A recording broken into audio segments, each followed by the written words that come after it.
Dober dan in dobrodošli na današnji novinarski konferenci.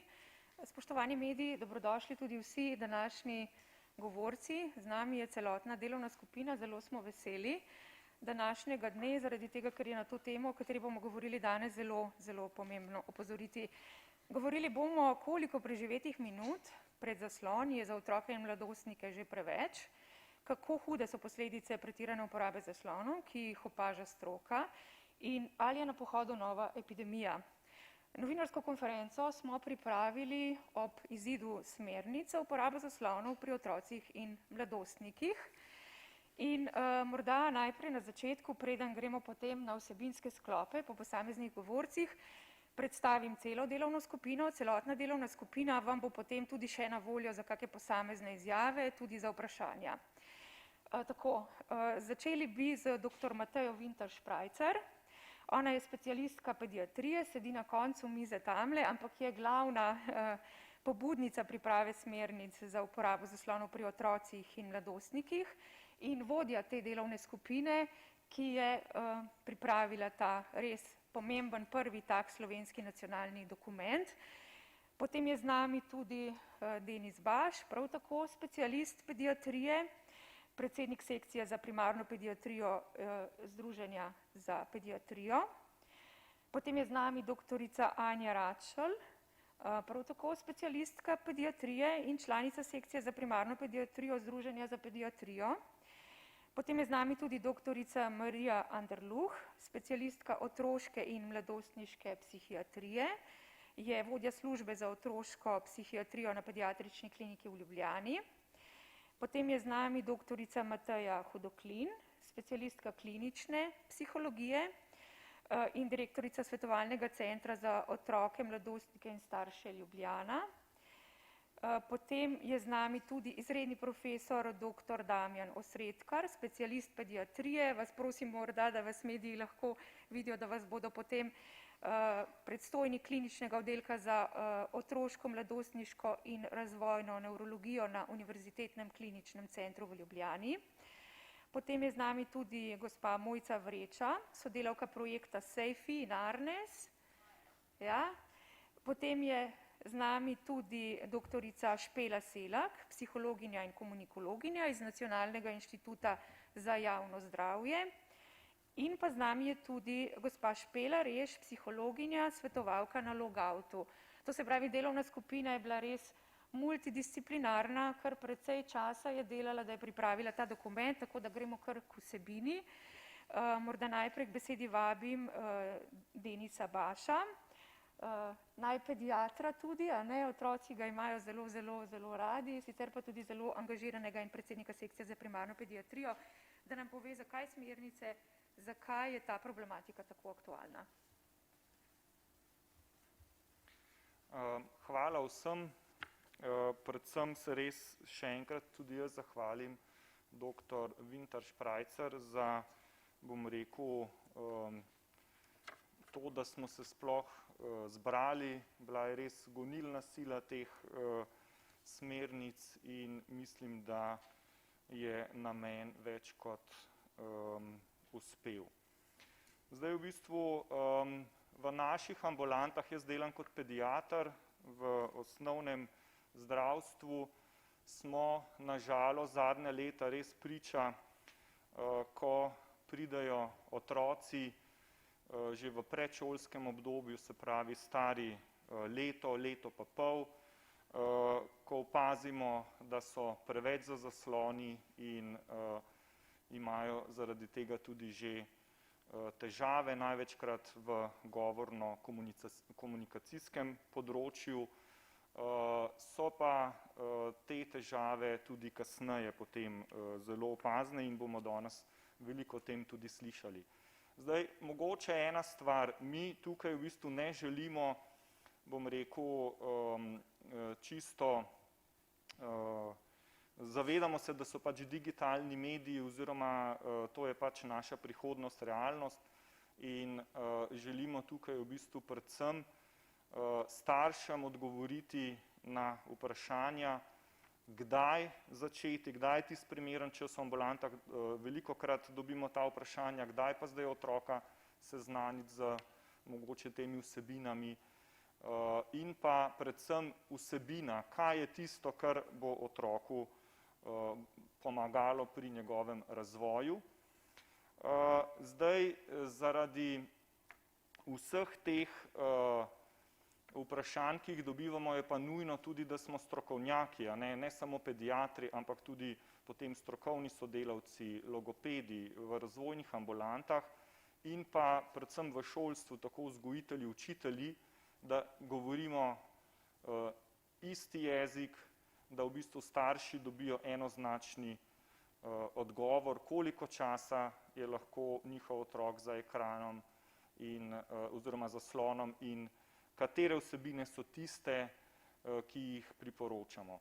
Tako da bi v bistvu zdaj v nadaljevanju na te vse stvari poskušali odgovoriti, bomo pa na koncu tudi potem na voljo za vaša vprašanja. Tako da jaz bi kar povabil dr. Račlovo, ki nam bo predstavila zdaj te, bom rekel, časovne vidike in pa zakaj v bistvu smo se odločili, kot smo se.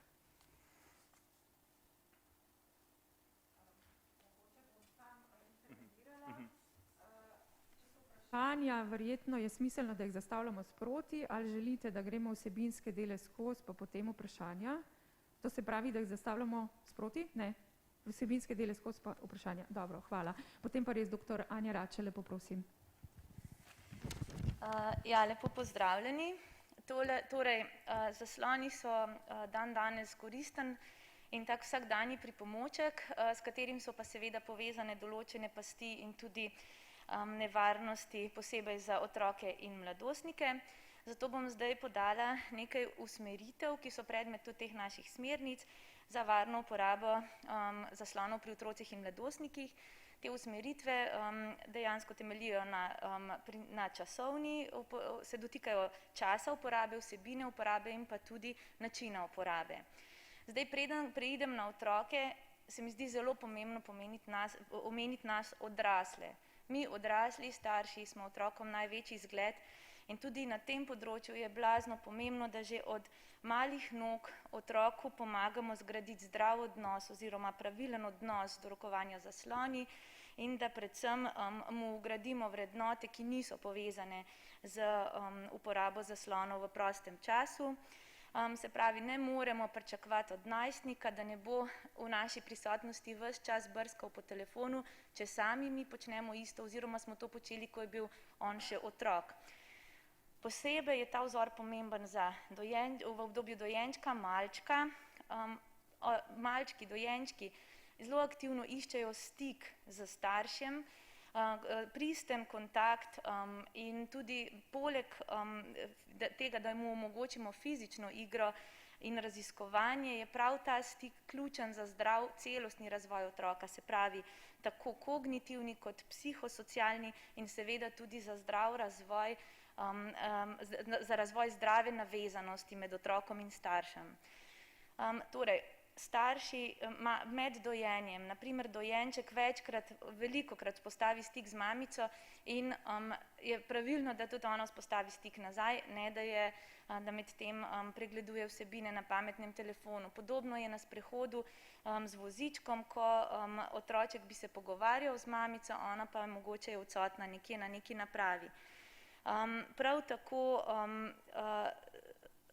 tako ne preverjamo tudi v prisotnosti starejših otrok ves čas nekih sporočil na telefonu, ne brskamo po različnih teh omrežjih in pri otroku še posebej ne uporabljamo zaslonov, če se znajde v stiski, če joka iz kakršnega koli razloga, da bi ga zamotala pa da bi ga potolažili, takrat otrok potrebuje starše. Ne uporabljamo zaslonov za preganjanje dolgčasa, ko mora otrok nekje počakati ali pa namesto varuške in prav tako absolutno ne za nagrajevanje ali kaznovanje in ne uporabljamo zaslonov pri vpeljevanju rutin, kot so učenje hranjenja majhnih otrok in dojenčkov in naprimer učenje umivanja zobk.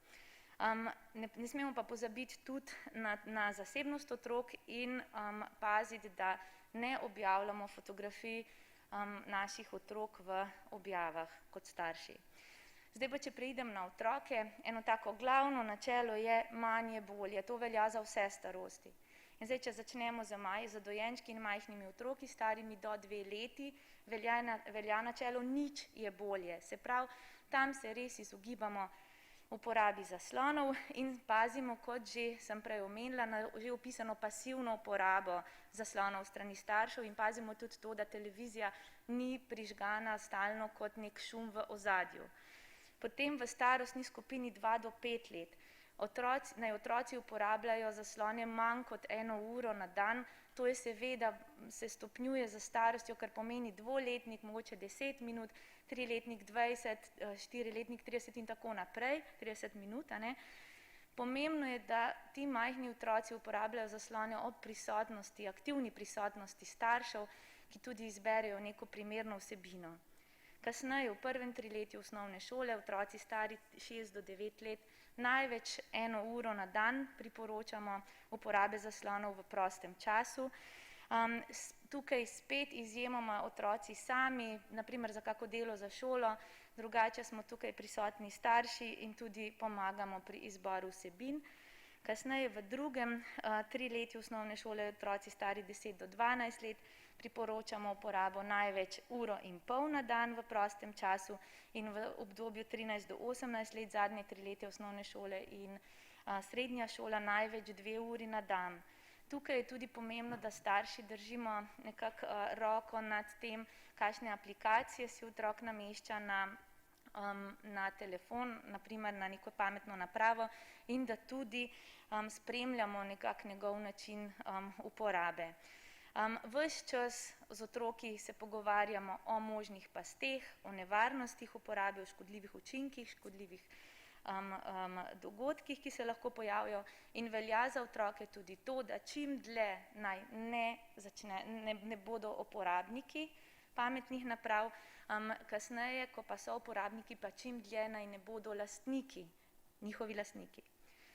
Dobro, potem naslednje glavno pomembno načelo, ki ga naše smernice zajemajo, je pravilo 20-20-2.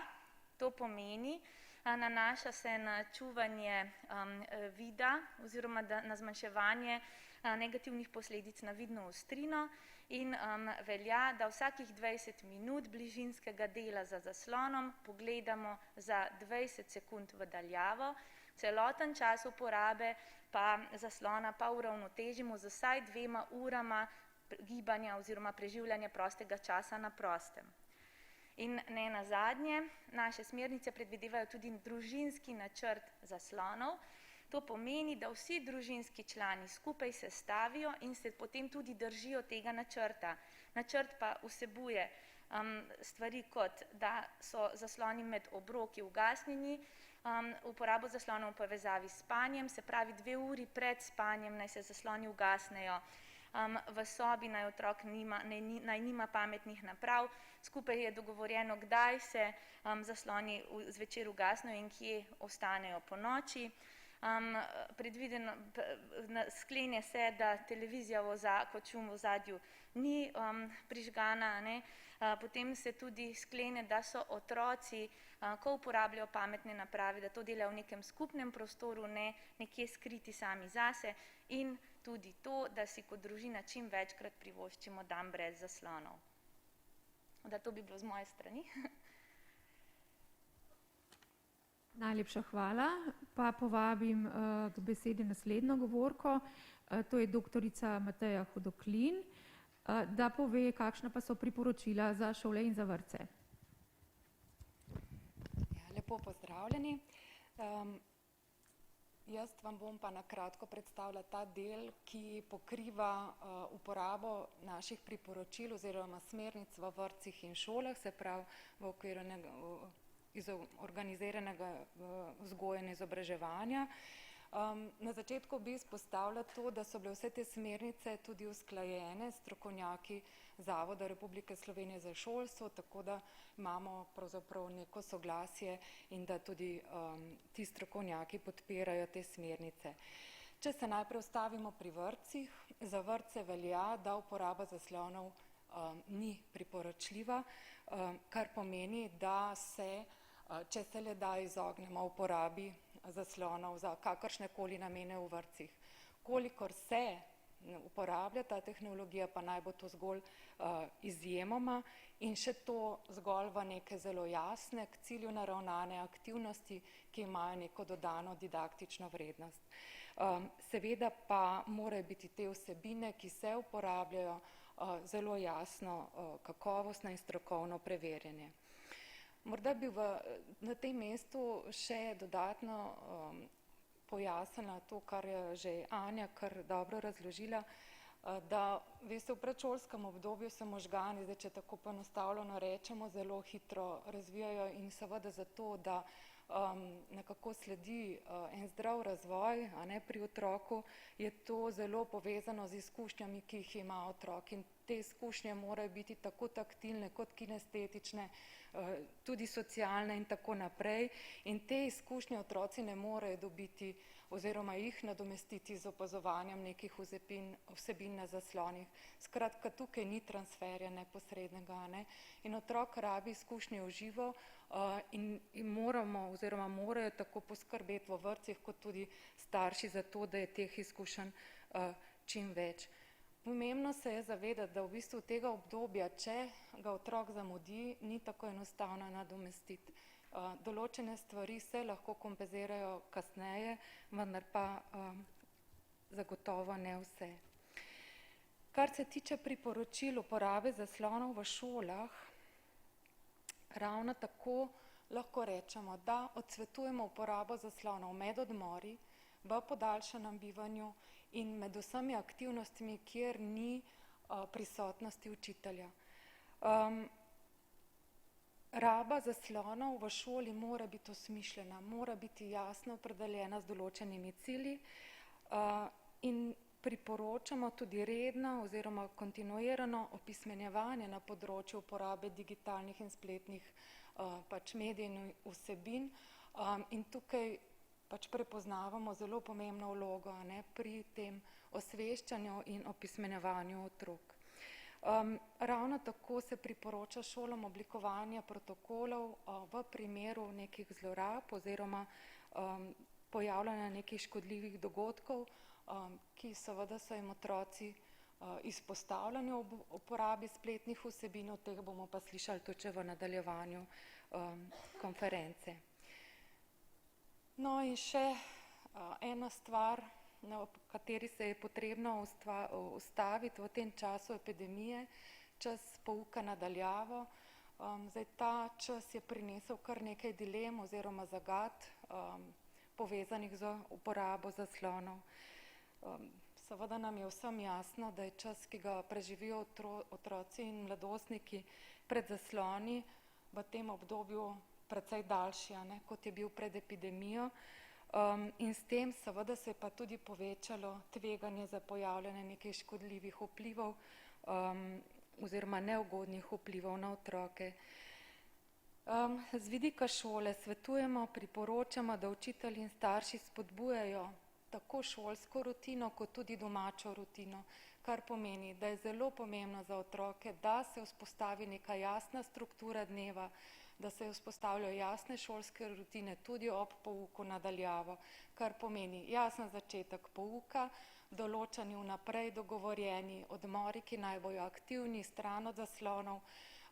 Tudi pomembno je, da je določeno, katero šolsko delo poteka ob zaslonu z vodenjem učitelja, katero delo poteka samostojno ob zaslonih in samostojno delo brez zaslonov. Skratka, na to morajo biti šole pozorne in potem tudi pri otrocih to upoštevati. Podobno svetujemo tudi staršem, da se v tem času, ko otroci toliko več časa preživljajo pred zasloni, jasno oblikuje tudi struktura domačega, popoldanskega življenja, jasne rutine, da ima otrok podoben urnik, kot ga ima sicer, ko recimo poteka šola v živo, da je zagotovljeno dovolj spanja pri otroku, da so redni obroki, da ima otrok dovolj časa namenjenega za prosti čas in tudi za gibanje na prostem. Bi pa izpostavila tukaj še eno stvar, in sicer, da seveda v tem času pouka na daljavo in upoštevanja vseh ukrepov so otroci tudi in mladostniki precej omejeni pri teh socialnih stikih, in tukaj pa tehnologija lahko do neke mere nadomesti te stike. To je seveda z vidika odraslih potrebno razumeti, ampak tudi upoštevati potem in omejevati. Tako kot smo pa že slišali, pa potrebno skupaj s starši, skupaj z otroci postaviti zelo jasna pravila, kako je z uporabo zaslonov, koliko časa in kaj otroci in mladostniki lahko gledajo. Toliko z moje strani. Najlepša hvala doktorici Mateji Hudoklin in zdaj vabim k besedi še doktorico Marijo Anderluh, specialistko otroške in mladostniške psihiatrije, ki pa bo več povedala o tem, kaj se pa potem z otroci in mladostniki dogaja, ko pa je zaslonov preveč, kakšni so ti znaki škodljivosti in tudi že zasvojenosti. Hvala lepa. Vemo, da se je čas, ki so ga otroci in mladostniki začeli preživljati pred zasloni, izjemno podaljšal. Med šolanjem nadaljavo smo ne glede na vse videli, da je čas, ki ga preživljajo na socialnih omrežjih, v veliki meri bil tudi zaščiten in jim je omogočal ohranjati medosebne kontakte, vrstniško povezanost, zmanjševal občutke osamljenosti. Hkrati je pa jasno, da je posegel v njihove prostočasne aktivnosti, tudi v kakovost mnogih njihovega spanja in na vse ostale sproščujoče dnevne aktivnosti, ki jih otroci potrebujejo. Gotovo potrebujemo več kakovostnih raziskav na tem področju, kakšni bodo vplivi na celostno počutje in zdravje teh otrok. Tiste raziskave, ki pa so kakovostne in v veliki meri temeljijo na sledenju, prospektivnem težav, nakazujejo, da je čas, posebej v tem zgodnjem razvojnem obdobju, ki ga otroci preživijo za zasloni, lahko škodljiv za njihov duševni razvoj. Več kot 2 uri pred zasloni dnevno v predšolskem obdobju je bilo povezano kar z več kot 7-kratnim porastom možnosti, da otroci razvijajo motnjo pozornosti s hiperaktivnostjo.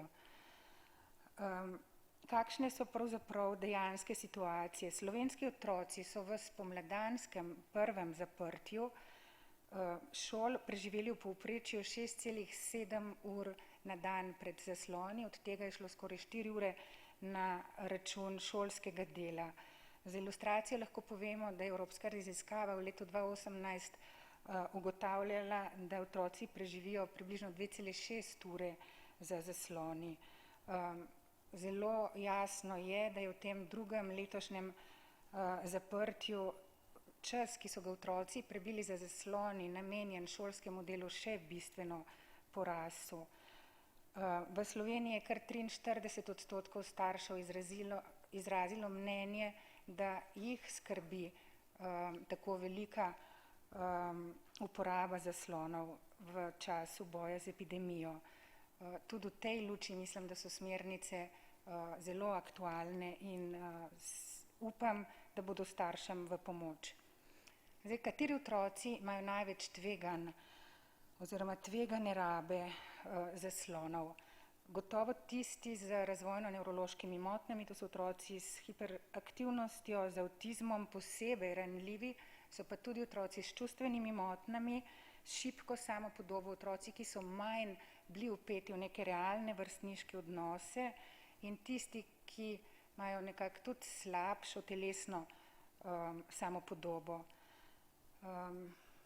Vse več indicev govori v prid razmišljanju, da uporaba spleta razslojuje dodatno otroke oziroma mlade, namreč zdravi otroci uporabljajo splet drugače, uporabljajo ga za pridobivanje novih znanj, za krepitev neke povezanosti z vrstniki, za odpiranje okna v svet.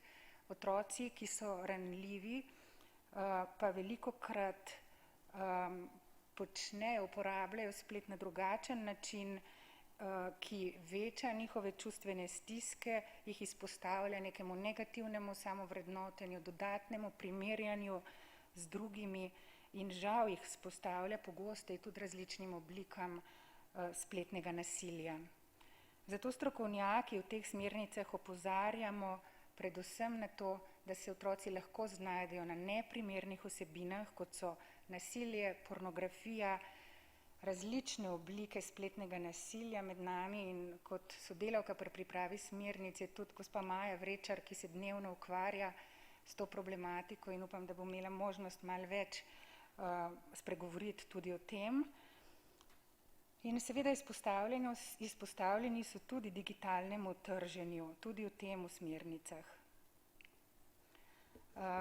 Nekateri otroci so pa posebej ranljivi za razvoj odvisnosti in tam opozarjamo otroci, ki imajo čustvene reakcije, včasih tudi agresivne ob zahtevah staršev in poskusih staršev po dogovoru za omejevanje uporabe zaslonov, pa otroci, ki imajo manj zanimanja za druženje, pri katerih prihaja do upad šolskega uspeha, do spremembe spalnih navad in izgube zanimanja za tiste aktivnosti, ki so jih včasih z veseljem počeli, tam pozivamo starše, naj se obrnejo po pomoč. Starše nekako usmerjamo in vzpodbujamo k temu, da se z otroci čim več pogovarjajo o tem, kaj na spletu počnejo, kakšne igre igrajo, s kom se pogovarjajo. Po eni strani zato, ker je to zares zanimivo, ker so mnogi od teh stvari, ki jih počnejo v resnici zanimive, po drugi strani pa to, da vstopamo z njimi in se pogovarjamo tudi o stvarih, ki jih doživljajo in vidijo in zvejo na spletu, omogoča tudi več možnosti, da se bodo obrnili na nas takrat, kadar bodo v stiski. Hvala lepa. Najlepša hvala. Zdaj k besedi vabim še doktorico Matejo Vintar Šprajcar, kot sem že prej povedala, specialistko pediatrije, pobudnico teh smernic, en velik motor pri tej akciji in potem tudi vodjo delovne skupine, ki je smernice pripravila. Lepo pozdravljeni. Moja naloga je pa, da naštejem vse strokovne organizacije, ki so strokovno podprle te smernice. Sekcija za primarno pediatrijo, Združenja za pediatrijo Slovenskega zdravniškega društva, Združenje za otroško in mladostniško psihiatrijo, Nacionalni inštitut za javno zdravje, tam program Mira in program Zdaj, Safe.si, Arnes, Logout, Zbornica kliničnih psihologov, Sekcija za šolsko, študentsko in adolescentno medicino, Zavod Republike Slovenije za šolstvo, Zbornica zdravstvene in babiške nege Slovenije, Zveza strokovnih društev medicinskih sester, babic in zdravstvenih tehnikov Slovenije, Sekcija za preventivno medicino, Sekcija mladih pediatrov, Ustanova za otroško nevrologijo, Društvo logopedov Slovenije, Zbornica delovnih terapevtov Slovenije, Center Šteker, Društvo Bravo, Društvo za pomoč otrokom in mladostnikom s specifičnimi učnimi težavami, Inštitut za avtizem, Zbornica specialnih in rehabilitacijskih pedagogov in drugih pedagoških delavcev, ki delajo v zdravstvu, in Društvo svetovalnih delavcev. Smernice strokovno podpirajo tudi strokovnjaki pediatrične klinike Univerzitetnega kliničnega centra v Ljubljani. Sodelovali sta tudi oftalmologin iz očesne klinike v Ljubljani, ki delata na otroškem oddelku. in pa strokovnjaki kliniki za pediatrijo Univerzitetnega kliničnega centra Maribor. Za izjavo podpore je smernice minuli teden podprla tudi ministrica za šolstvo, znanost in šport, dr. Simona Kustec, in prav tako je podporo smernicam v petek napovedal minister za zdravje Janez Poklukar. Hvala.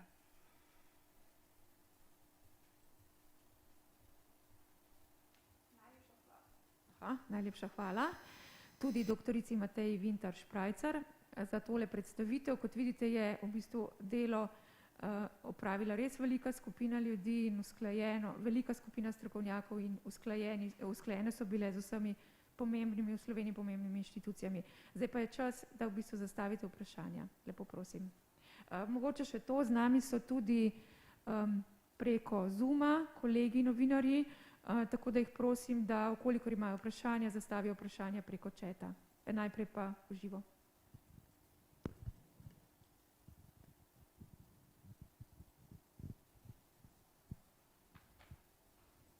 Mikrofoni so tukaj. Samo eno kratko vprašanje, Ranka Velja, Dnevnik. Kdo, če se da, če lahko poveste, kdo je sodeloval z Zavoda za šolstvo oziroma koliko ljudi je Zavoda za šolstvo sodelovalo in ali so pedagogi, učitelji ali morda strokovnjaki za računalništvo? Hvala.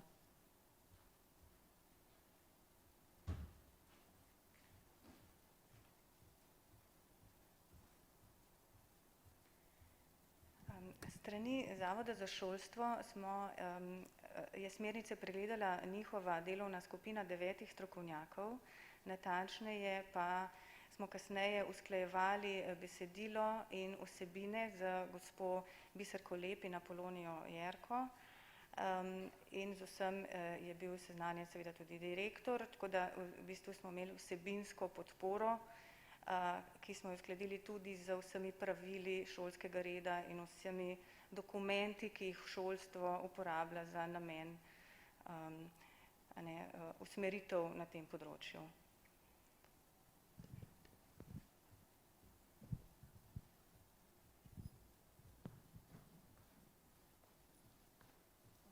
Dober dan, z Radia Slovenija Špela. Tukaj zanima me, ko smo govorili o razlikah pri uporabi teh tehnologij in razslojevanju mladih. Te razlike se pravi, da mogoče tisti šibkejši otroci uporabljajo bolj negativne namene, te digitalne zaslone.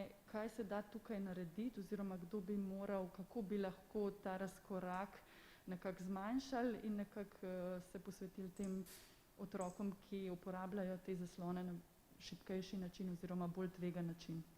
Hvala. Najlepša hvala za to vprašanje. Jaz mislim, da je res več kot na mestu. Ena od stvari, ki smo jih mi poskusili narediti v to smer, je tudi seznam nekih dobrih, koristnih spletnih strani, ki jih ponujamo kot neko dobro izhodišče tudi staršem, da jih pregledajo in da se o tem z otroki pogovarjajo ali da jih celo vzpodbujajo k odkrivanju tega, kar jim splet dobrega lahko prinese. Izdali smo tudi en seznam aplikacij v podporo dobremu počutju, duševnemu zdravju z enakim namenom in tudi tukaj nameravamo nadaljevati to delo, namreč vemo, da v na primer Angliji zdravstvena zavarovalnica investira v te aplikacije in nekako pomaga, da je dostopnost kakovostnih, preverjenih, učinkovitih stvari čim večja. Tako da verjamem, da bomo tudi v Sloveniji v to smer nadaljevali. Ja, tudi starši, seveda, starše treba educirati, treba je z njimi govoriti. Pomembno je, da se ta pogovor v zvezi z uporabo, načinom uporabe v bistvu razširi, a ne, da se odzovemo na to skrb, ki jo starši večinoma imajo, z nekimi pozitivnimi pripomočki, nekimi sugestijami. Vsekakor preživljati čas skupaj na spletu, raziskovati je naše priporočilo staršem. Hvala. Še gospa Maja Vreča, sodelavka projekta Safe in Arnes, bi dodala nekaj na to vprašanje? Ja, jaz bi mogoče dodala to, da se mi zdi tukaj vloga šol pravzaprav ključna. Ne kot njihova odgovornost, ampak kot možnost. Šole že sedaj organizirajo neka izobraževanja, skratka vabijo predavatelje ali pa znotraj svoje dejavnosti pač izvajajo osveščanje otrok, učiteljev in staršev. In jaz mislim, da tukaj rabimo neko veliko družbeno podporo, da bo tega več. Jaz recimo kot predavatelj za starše opažam, da se meni na predavanjih, ki jih izvajam po šolah, pojavijo predvsem starši, ki že zelo veliko vedo. In mi že iščemo neko možnost, kako bi starše, ki nimajo teh znanj, spodbudili, da tudi oni pridejo, ker to so tisti starši, ki rabijo to pomoč. In seveda tudi potem, da šole spodbudimo, da imajo več tega osveščanja tudi otrok. Mislim, da na tem področju lahko zelo, zelo veliko naredimo. Hvala. Še vprašanja? Mogoče bi jaz tukaj sam še dodal, da v bistvu pediatri smo tudi ravno za to skupino otrok, ki v bistvu so, bom rekel, nekako izključeni, smo dostopni in ravno zaradi tega bi radi, ker veste, da otroci pri nas imajo sistematske preglede, na katere hodijo že od 1. meseca naprej in tukaj v bistvu vidimo tudi v prihodnosti našo vlogo, da poiščemo te otroke in da jih tudi pravilno usmerimo. Zaradi tega, ker res je potrebno to že zgodaj začeti, ne šele, ko imamo problem pri 2., pri 3. letu ali kasneje, ampak res že se pravi v dojenčkovem obdobju in potem, tako da tukaj nas čaka še veliko dela in tukaj pediatri bomo zagotovo zelo aktivni. Še kakšno dopolnilo od koga iz skupine na to vprašanje? Nova vprašanja?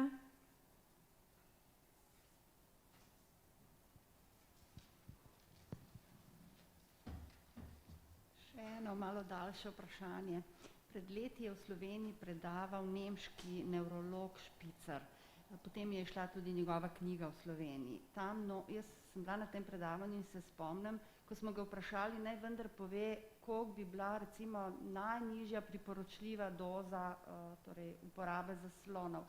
In je bil zelo strikten in je zelo vztrajal, torej psihiater in nevrolog po stroki, do 18. leta nič je rekel. In kazal nam je slike, raziskav torej, slikanja možganskih celic, kazal je sinapse in je rekel, pri zaslonih se te sinapse ne vzpostavljajo, ampak se skratka trgajo, uničujejo, ne znam strokovno povedati. Skratka, to bi vprašala, ko ste se odločali, kaj še priporočljivo, a ste sprejeli pač nek nujen kompromis, ker je pač življenje takšno, kakršno je, ali ste tudi vi razmišljali o tem, da vendarle tudi 1 ura na dan, recimo predšolskemu otroku, škodi, ampak je to najmanj, na kar je še možno doseči nek družbeni kompromis ali nekaj takega. Hvala.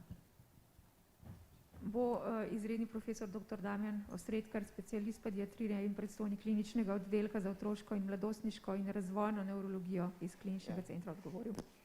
Hvala za to vprašanje, ki je tudi ravno tako zelo pomembno.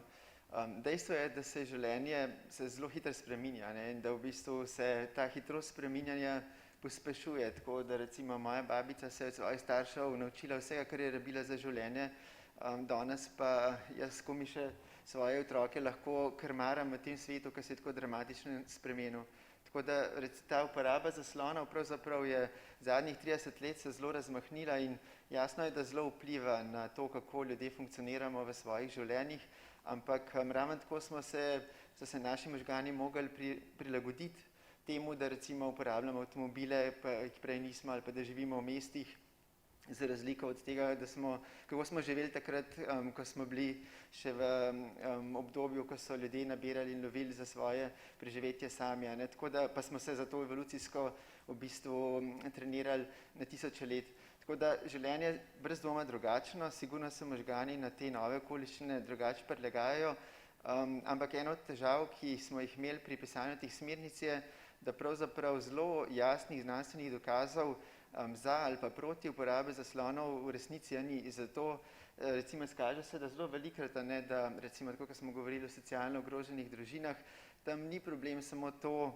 da je recimo otrok več za zaslonom, ampak v družini, kjer mora starš ali pa starša delati 2 službi hkrati za to, da lahko sploh preživijo, taki družini seveda starša nimata časa niti, da bi se svojim otrokom posvečala in je to lahko včasih še veliko bolj pomemben dejavnik za to, da se tak otrok slabše razvija, kot dejstvo, da je pač ta otrok več za zaslonom, kakor kakšen drug otrok, ki živi v bolj funkcionalni družini. Tako da zelo natančno je težko povedati, kolikšen del uporabe zaslonov in je varen, kolikšen del ni varen, pa da bi imeli za to zelo močne znanstvene dokaze.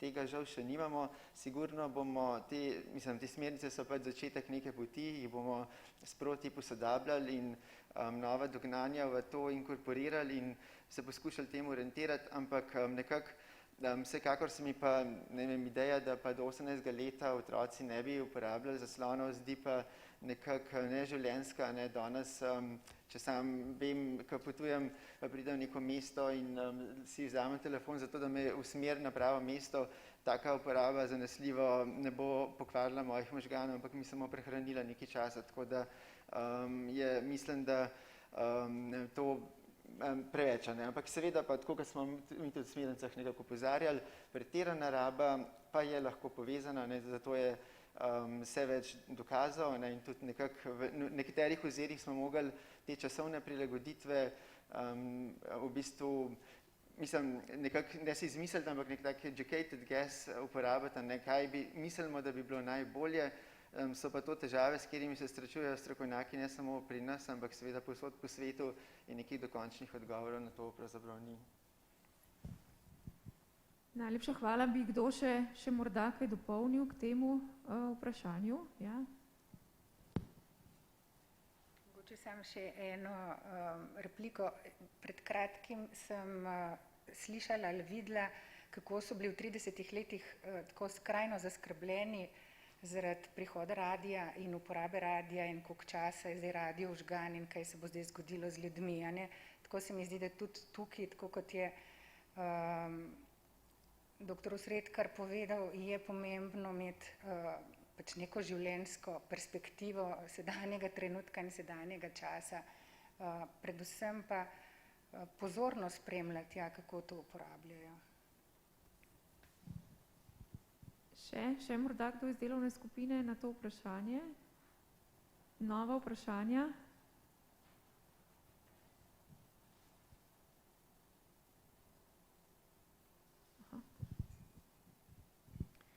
Še vprašanje, ki je prišlo preko četa.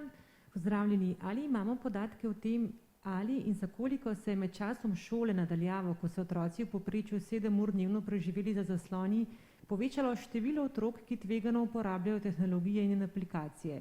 Glede na to, da hkrati govorimo tudi o povečanju čustvenih in duševnih stisk, od anksioznosti in depresije do slabe samopodobe, se je verjetno povečalo tudi število otrok, ki so ranljivejši. O kakšnih tveganih rabah tu govorimo? Hvala za odgovor.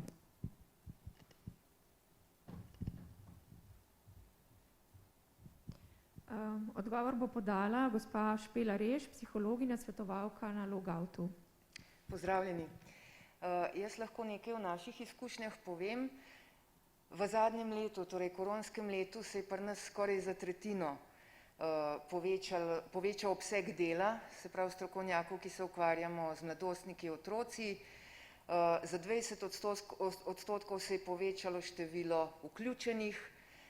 Če pa govorimo o času, evalvacije so pokazale, da otroci, mladostniki izključno za zabavo v zadnjem letu so preživeli na zaslonih nekje 5 do 6 ur dnevno.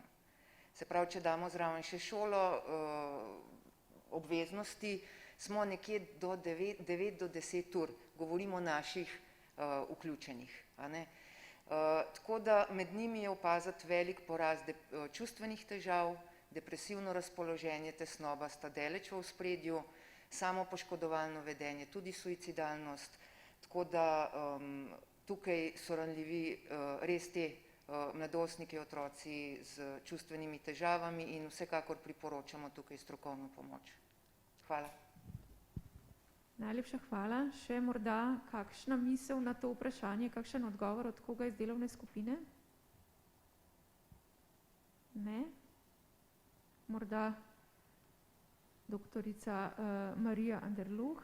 Ja, res je, tudi mi opažamo porast vseh težav pri otrocih, predvsem čustvenih stisk, več depresivnosti, več otrok s samomorilnim razmišljanjem in vedenjem. Težko je postaviti zdaj zelo jasne vzročne povezave, ampak tako kot smo že prej nakazali, otroci, ki so ranljivi, zares povečajo svojo ranljivost z časom izpostavljenosti tem vsebinam. Opažamo tudi za skoraj 50% porast otrok z motnjo hranjenja, ki se je razvila v času epidemije. Tudi tukaj seveda ne moramo poenostavljati in najdete enega samega vzroka, ampak tako v evropskem merilu, ker je to pojav, ki je pravzaprav v vsem svetu zdaj opažen, v evropskem merilu strokovnjaki prepoznavamo tudi uporabo spleta kot en del teh tveganj, ki jih prinaša. Veliko časa preživetega pred svojo podobo, to je nekaj nenaravnega, kar zdaj počnemo na Zoomih, veliko izpostavljanja medvrstniškim odnosom in interakcijam zgolj izključno na socialnih omrežjih v primerjavi s tem, kar je bilo prej stikov z živo, gotovo otroke vzpodbuja k nekemu medsebojnemu primerjanju, ki je pravzaprav en del narave teh socialnih omrežij in to najverjetneje povzroča tudi več negativne samopodobe pri ranljivih.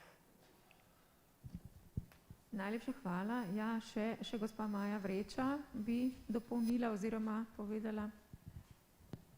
Ja, jaz bi mogoče samo to dodala. Mi zares, mislim, da zdaj nikjer v svetu, v Sloveniji pa zanesljivo nimamo statistik, ki bi jasno povedale primerjavo uporabe prej in zdaj. Časovnih statistik jasnih ni, verjetno se bo kaj zgodilo, da bomo imeli bolj jasno sliko, mi je nimamo.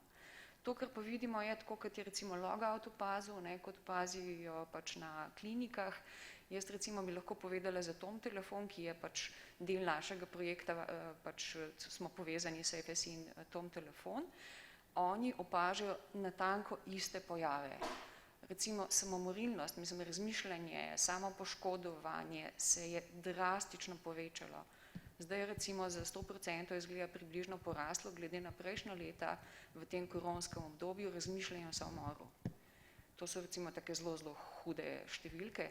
Skratka, ampak težko je pa razmejiti, koliko od tega je ta socialna pač distanca, ko se ljudje ne morejo zares družiti v živo, oziroma otroci v tem primeru, koliko je pa zares večja uporaba teh omrežij, pač tega, da so pred zasloni. No, tukaj pa mislim, da nikoli ne bomo imeli jasne analize.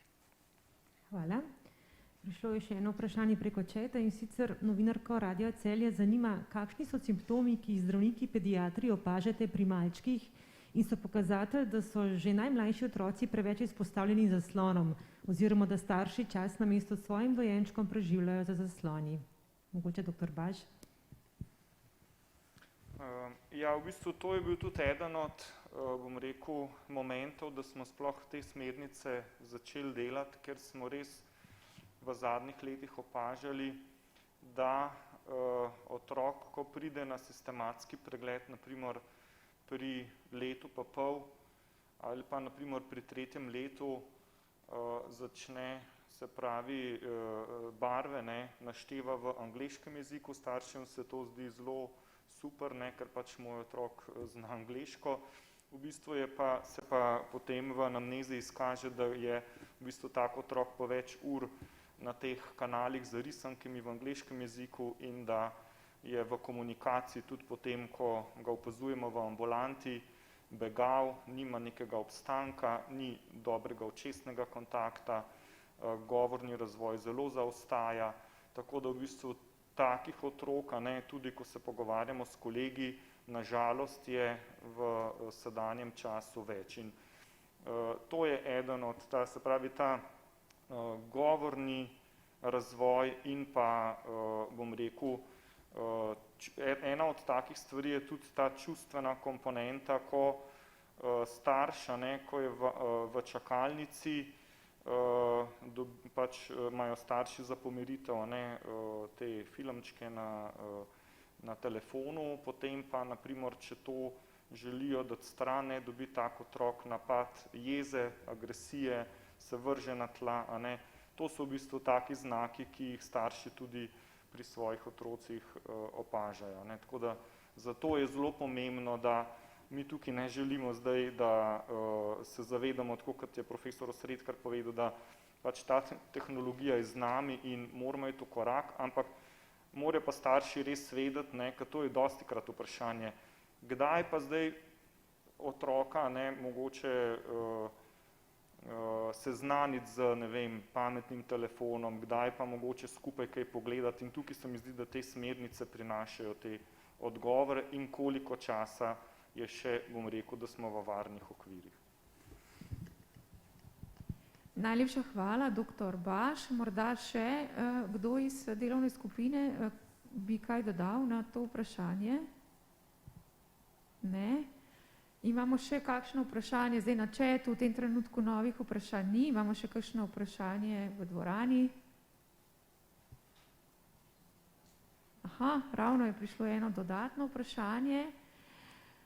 In sicer tako, bi bilo smiselno vsebine o tem, koliko zaslonov vključevati že pri dojenčkih, najmlajših, smiselno vključevati v šole za starše?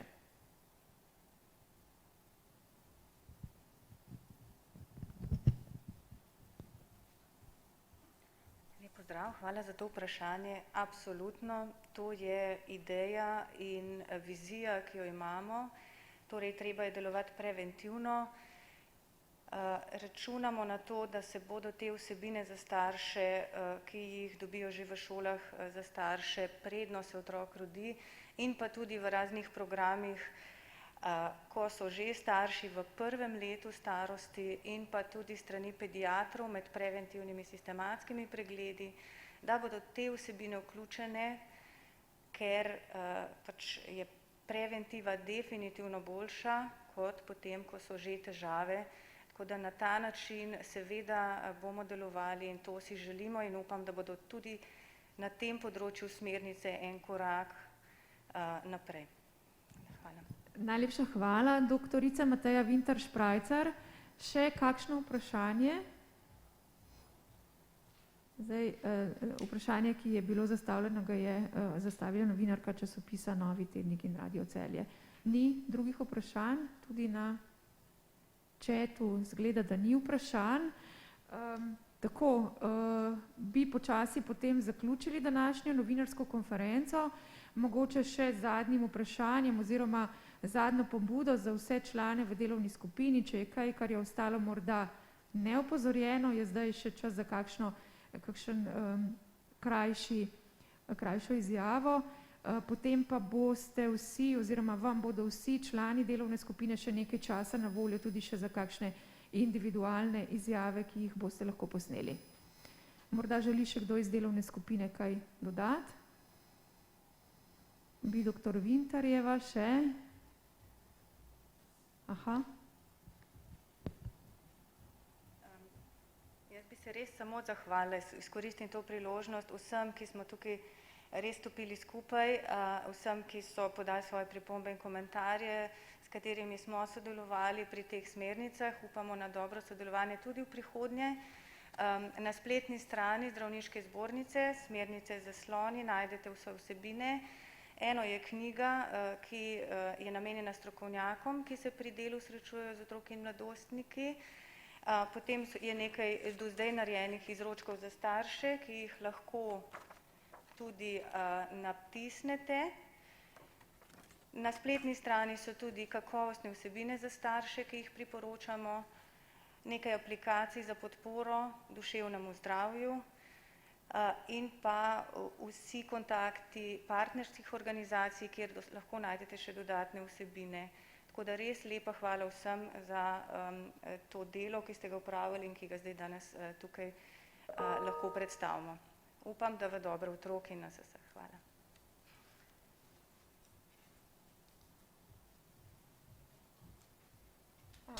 Najlepša hvala, da ste se danes odzvali našemu vabilu. Najlepša hvala tudi vsem članom delovne skupine. Naj povem, morda na začetku nismo izpostavili, delovna skupina je delovala v okviru odbora za osnovno zdravstvo pri zdravniški zbornici in smo zelo veseli, da je z tako pomembnimi zaključki, potem tudi kot so smernice, zaključila svoje intenzivno delo in smo res veseli, da je to nastalo. Zdaj pa najlepša hvala za danes in vas vse vabim še naprej na individualne izjave. Lep pozdrav.